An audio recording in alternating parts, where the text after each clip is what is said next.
Well, hello, that's me again. Today is July 1st, 2024. It is Monday, happy Monday, and the title of my this video is very deliberate. And I want to go first to a wonderful conversation between Judge Napolitano today and Alistair Crook, whom I respect tremendously. And the title of the conversation was How the West Lost Russia. And I want to make a couple corrections there, albeit they are not necessarily that crucial or critical, but they still are very those nuanced things. I would say that Russia never was West to lose, to start with. And the second correction I want to make is that, for example, expecting the escalation, which many do expect, between Russia and NATO over the Black Sea, we have to keep in mind that basically what those all UAVs, all those strategic global hawks and all kind of rippers doing there, they are not guiding. They are actually taking out the, or, scanning the electronic picture of the theater of operations, which of course involves hugely important map of the duty air defense means of the radar and air defense complexes of Russia. And that is why how they are able to do what they usually do. NATO is really good at killing civilians. They are really not good at fighting war.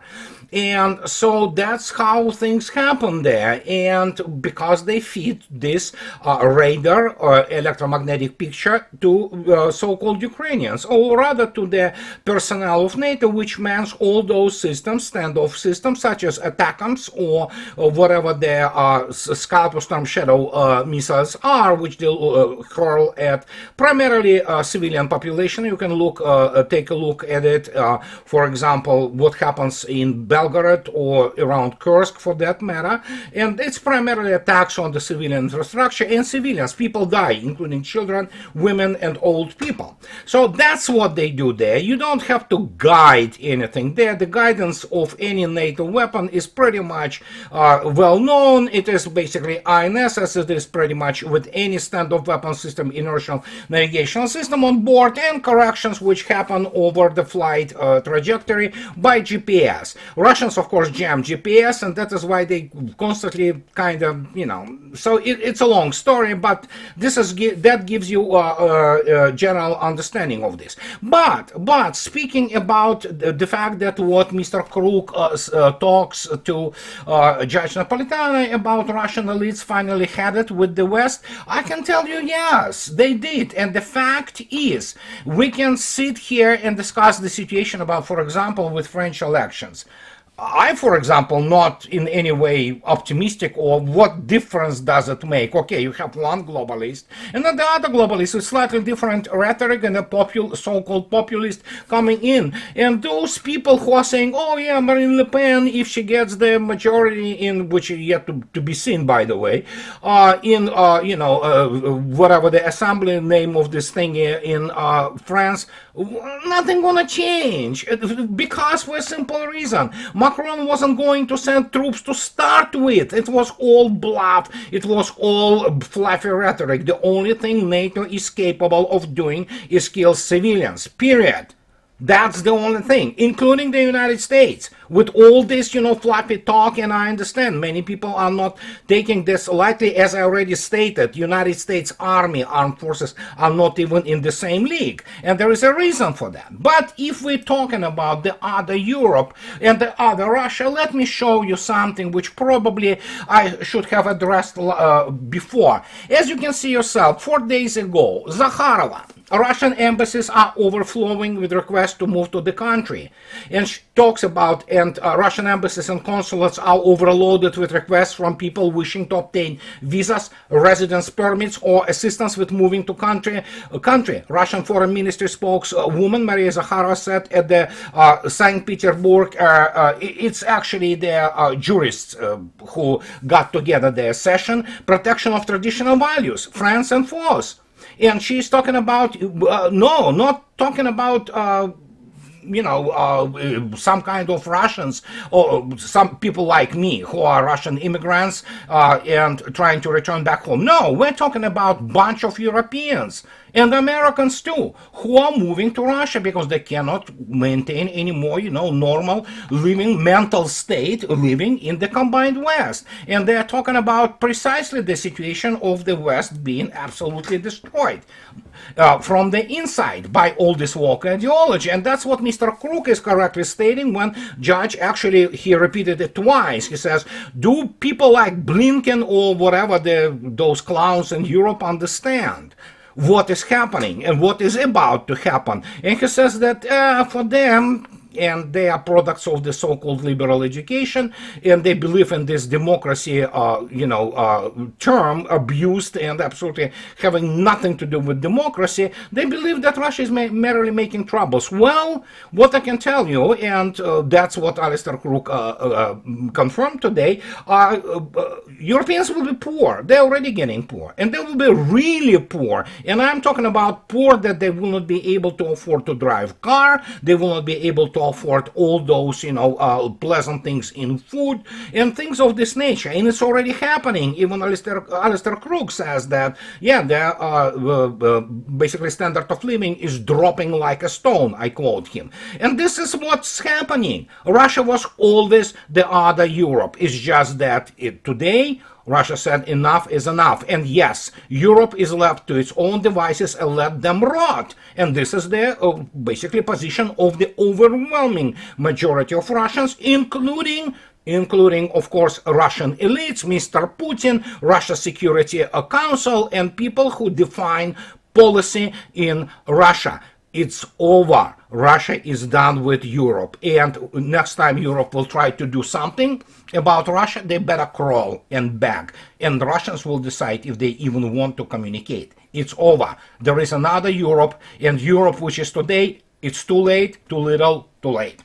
So, and then continuing to all this, we have now other thing, which is, of course, how to put it politely. Remember Private Frost. Here is Private Frost. And when you remember from the masterpiece by James Cameron, The Aliens, probably the greatest sci-fi action movie ever. I mean, there's nothing which really touches it. And when, remember, when Apon, begins to, after the Lieutenant Gorman tells them to, give up all those, armor, while being inside pretty much the, beehive of the aliens, Mr. Frost, the Private Frost says, and so how do we gonna fight back? What, with harsh language? And this is precisely what is happening, because you have to understand, and I am on record, I will repeat it as many times as necessary, that journalism as such, especially in the West, it's collection of the low lives, losers, people who have no particular skills, and the only thing they are capable of is to sell all those big words. If you listen attentively to or read attentively the language of the, for example, American media, they are also the same, for example, in Great Britain or in Europe in general, Western Europe, they use those terms like smashed, killed, blew up, and things of this nature. They're talking about basically words. They are using those huge words about words, because basically the only thing practically every single Western politician is capable of is to, BS people. That's what they do. It's professional, calling for them to BS people to stay re-elected. And so now they have now their new foreign minister, or whatever you call it, for this bunch of losers from European Union. Her name is Mrs. Callas. And she's from Estonia. So, listen, she is dumb as the stump. But look at this, how Politico describes her. She eats Russians for breakfast. Who is Kaja Kallas, the EU next foreign policy chief? Let me tell you who she is. She is dumb as the stump, and she's a typical, the Russophobe, small little, thing, which basically the only thing she knows is how to make your mouth big, and for whatever reasons. And her husband actually is very directly involved with the trade in Russia, but let me tell you something. So this Russophobe which she is, if you look at her CV, so to speak, or her biography, she's a typical product of the nincompoops, which is Western system of education, and sadly, at some point of time, Russian was producing. She literally has no understanding what she's talking about, and I don't know how she can eat Russians. Can you explain to? She would probably soil herself talking to Mr. Lavrov, or probably Lavrov wouldn't even, talk to her, because she's Chihuahua, basically, as is Estonia, which is not even real estate, statelet, and the only thing they can sell is, the prostitutes for the NATO contingent, which is being deployed there, is something like, I don't know, a couple battalions. So, and that's pretty much covers half the population of Estonia. But the only thing she can do is, to bark under the bed or from the corner, because he could be kicked, into the, beyond the doors of the house. And look at this. She graduated from University of Tartu in 1999 with a bachelor's degrees in law. She lived in France and Finland briefly while training in European law. From 2007, she attended Estonian Business School, earning Executive Masters of Business Administration. So she is basically nobody. And yes, if you want to stay in European politics, and that brings us back to Mr. Alistair Crook, what he was talking about, you have to bark a lot. They are all Chihuahuas. Macron is Chihuahua. France is actually, economically, militarily, they are pathetic. So, except remove there, for example, couple of the wharfs there, and of course Airbus, and what's left? So the question is now, how you can eat it? Well, you can't, obviously. It is all, self-medication. They constantly need to thump their chests to kind of convince themselves that they matter. They don't. Russia is gonna talk only to United States because she has to, because if United States and Russia get into the direct conflict, the world as we know it is over. And those who will survive may actually envy those who will die. And again, going back to Alistair Crook and Judge Napolitano, do they understand? No. There is no educational system in the United States, higher education, all those Harvards, the Ivy League, whatever, Georgetown, Princeton, whatever, they produce actually academic fraud, which is American elite. And it covers also the military part of it because, I already spoke about this, not for once. They don't study real war there. In West Point or U.S. Naval Academy, or they study all these confabulated histories, based on the single fundamental point of origin for the United States foundation from the 20th century. It is, of course, that United States defeated Hitler, which it did not. But here we are. And just to demonstrate to you that the only thing they really are capable of is the big words, well, let me put it this way. Mr. Medvedev, 2 days ago, and the first 12 St. Petersburg International Legal Forum, it's jurists all over the place, and he is responding extremely astute, extremely articulate, and funny, and so will he be the next president? Oh God, they better pray in NATO that he is not. So, and the point is, responding to one of the jurists from the, I don't remember what country, either American jurist or European jurist, somebody, it doesn't really matter. So, and he was responding, commenting on his conclusion from this man. I don't, you can listen to what the name of this international lawyer is, that we came to the point that you cannot contain some really arrogant and losing it superpower, and we understand he's talking about United States. You cannot contain it by the international law anymore. It's not enough. And Mr. Medvedev says, and I quote, It's absolutely true. So the only way you can contain United States is putting the barrel to its temple, and this is what is happening. So considering the level of the professional inadequacy of the American military for the most part, these guys do not understand what they're getting themselves into, and as already have been spoken, the escalation is coming, and the question is not only just that there is some Israel, trying to, fight war. It's the fact that as I already stated, there are so many US bases around the world. And this is the perverted understanding of the warfare by the United States, because it is primarily expeditionary, expeditionary being a euphemism for colonial power. And it thinks that if you place many bases around the world in the 21st century, you are really projecting power. No. What you do, you expose yourself, because those bases become fat, prestigious targets. Iran already demonstrated it for once. Well, wait until Russia will begin to demonstrate it, and fraud her proxies, as have been stated already on many occasions, if you wish, that actually some of those proxies will get some really nasty weapons which American air defense cannot intercept. Not that it even exists anywhere out there for everybody. So, and as you remember, the 2020 response of Iran on the Qatar bases and other bases around Middle East after the assassination of General Soleimani, no matter what you have there, you cannot intercept it. The United States simply doesn't have this air defense. So, and that is just the start of it. So obviously, when we go now to the situation with the a special military operation, we have this headline: my God, Russia strikes New York. And of course, which it did in Donbass. Well, yeah, there's a New York in Donbass, believe me. And it was struck with the giant bomb. It was FAB 3000, heavy aerial bomb against Ukrainian position. And yeah, the thing is horrendous, and it's actually gliding bomb, high precision bomb.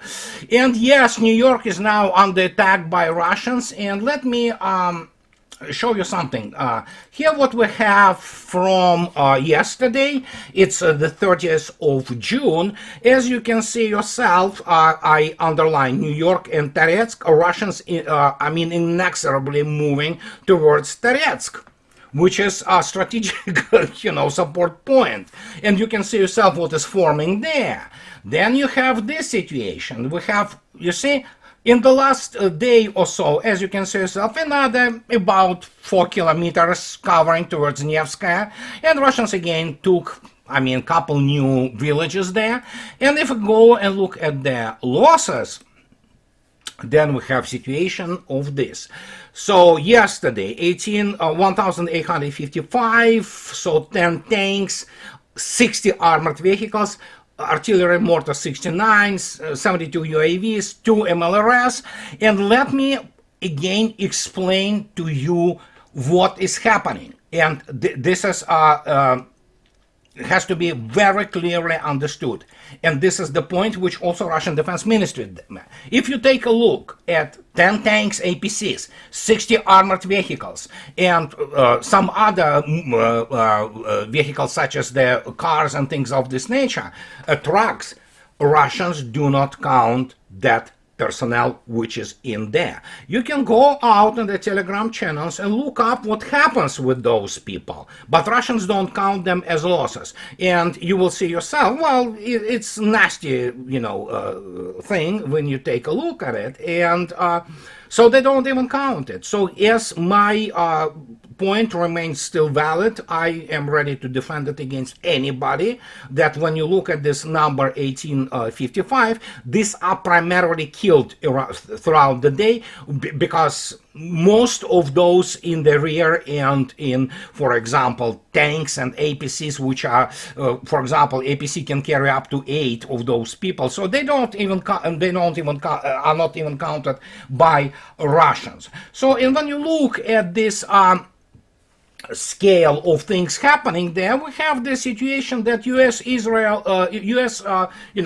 has sent Israel thousands of 2,000-pound bombs since October 7th. This tells you, by the way, about America's industrial capability, which is not there, because the Biden administration has sent to Israel large numbers of munitions, including more than 10,000 highly destructive 2,000-pound bombs and thousands of Hellfire missiles since the start of the war in Gaza, said to U.S. officials briefed on an updated list of weapons shipments.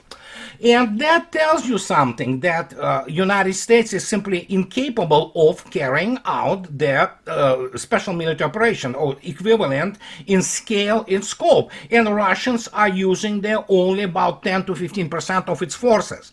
And that tells you something when you also go to, this thing. Even Forbes, and responding to one of the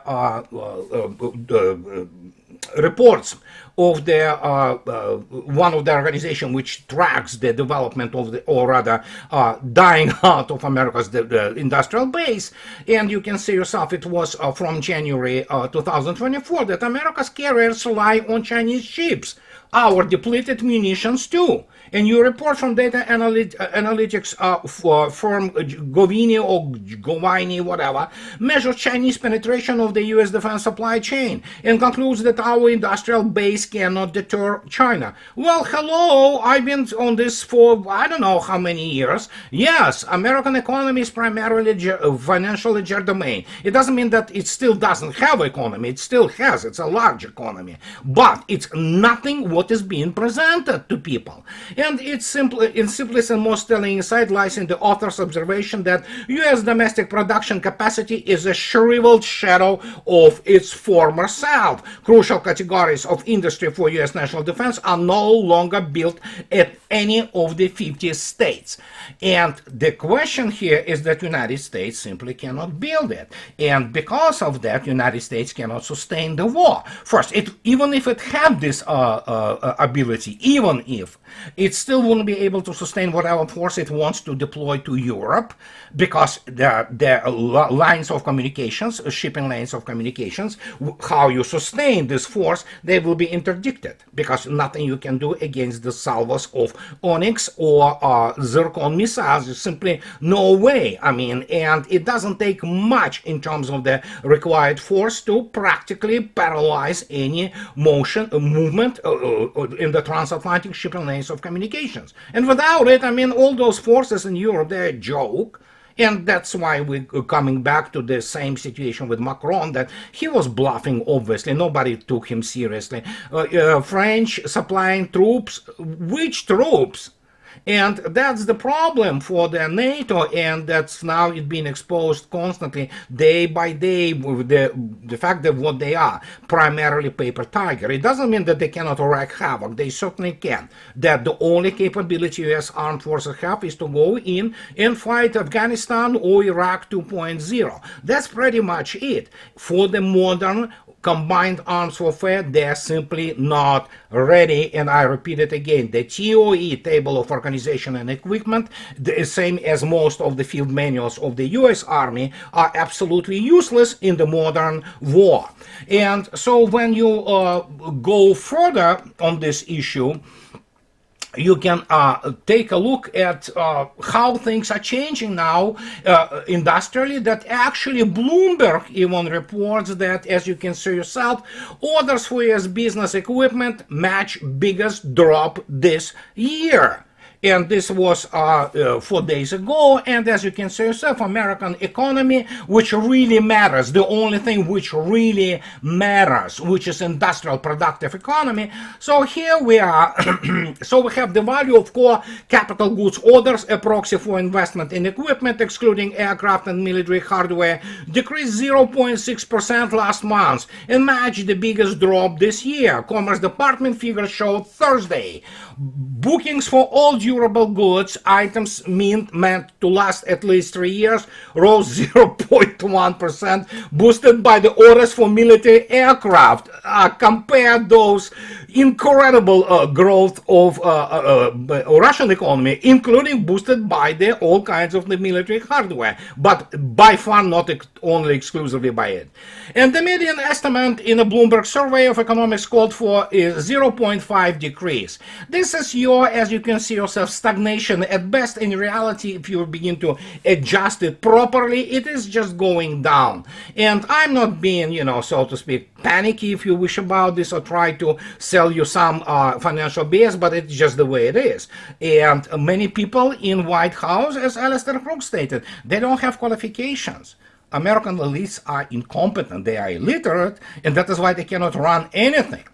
So, and if that hasn't been enough, we have now, after Mr. Biden was thoroughly exposed as they call it Gore Biden now, and as you can see yourself, it's a classic Gorbachev, projection of basically destroying the country.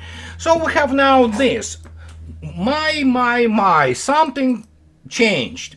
And obviously Vladimir Kornilov writing today about new Zelensky formula. You remember, Zelensky suddenly is willing to talk to Russia, is willing to negotiate. And actually, guess what? His formula now is to actually, like this, leave me the capital and access to the sea. Well, which essentially that's what it comes down to, and the only reason he wants that is to somehow survive for a longer time, then somehow rearm and sell his Russophobia to NATO, which supposedly should support him, and here they, after 2-3 years of recuperation, they can start this trouble again. As Kornilov mentions, a new politician has appeared in Ukraine, and his name is Vladimir Zelensky. If you compare everything that he said at the beginning of the year with the words said over the past few days, then, like it or not, you will come to the conclusion that someone has replaced the overdue president. It's obviously not replacement of the president. He is the same puppet, which he is, and corrupt and, thief and murderer. But it is United States and Washington, which is not capable to support anything. United States is barely supporting itself now. And of course, militarily, what can they do? Okay, they supply some shells. And Zelensky saw what Biden was talking to Trump. And again, the point is, Ukraine was a contagion which actually infected United States, and United States is paying the price for this because they decided to go against some people. United States is not even in the same league militarily there. And when you look at this, what can I say? This was expected result. I predicted it. I wrote 4 books about it, and it was absolutely fascinating for me to observe for so many years how the country was committing suicide. And I'm talking about not Ukraine. Ukraine is irrelevant. There will be no negotiations. This is now the complete, basically unison, the same, tune all Russian elites and Russian population sing. And no, there is no such thing as brotherly people. So people sometimes misunderstand completely what is this all about, which means you would expect people to have this misperception. And the question is now, what the United States is going to do? Do they want escalation? As I already stated, United States produces probably a small fraction of the weapons and ammunition which Russia produces. Do they want to go toe-to-toe or head-to-head with this? I doubt it. Can they go to, will Russia use so-called non-strategic nuclear weapon if she needs to? She will if she needs to, but there is no necessity. Conventionally, United States is not even, as I already stated, in the same league. They may try, but again, if you take a look even at and compare something which is really regional conflict rather, with a very small front line, with a much smaller forces involved, such as Israel, and United States barely is supplying Israel with them. Israel obviously itself cannot even supply itself with anything anymore. So here we are. Here we are at this juncture, if you wish, the nexus. And with the Kazan BRICS meeting coming, yes, I agree with Alistair Crook. The combined West will learn how to live with extremely high prices for everything, because probably BRICS will announce their sanctions against the combined West, and combined West wanted it. So, and this is what I wanted to tell you today, guys, this first day of July. And as always, those who like what I do, please subscribe to my channel. And those who can afford, please support me on Patreon or buy me a coffee and two. And believe me, let me explain again, express my profound gratitude for my patrons and people who support me, guys. My great thank you. You are the ones who allow me to do what I am doing. So, well, what can I say? Have a nice week, and I'll talk to you later, guys. Bye-bye.